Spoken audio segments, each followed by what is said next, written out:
ایک نوجوان شادی کے بعد مجھے فون کر کے بولتا ہے شیخ میری بیوی کا مجھ پر میری بیوی پر کتنا حق ہے.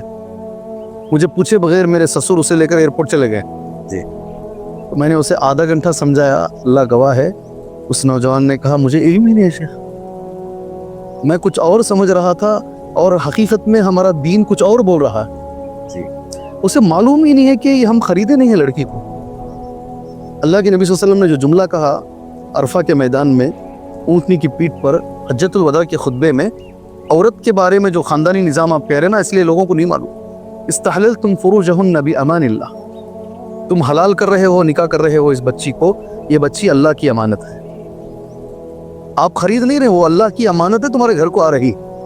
یہ جب تک مرد کو نہیں معلوم ہوگا اور یہ نہیں معلوم ہوگا کہ اس کا میرے اوپر حق کیا ہے, میرا اس کے اوپر حق کیا ہے, یہ خاندان کے اندر آتے رہیں گے.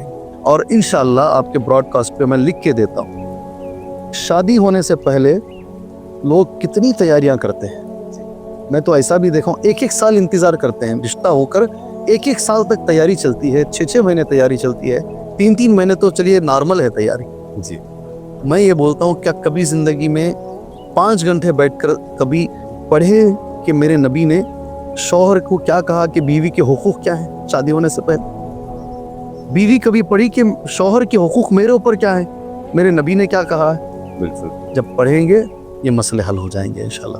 یہ میں آپ کو ریٹنگ میں دوں گا انشاءاللہ. ہاں, نہیں پڑھتے ہیں اس لیے مسئلے حل نہیں ہو رہے.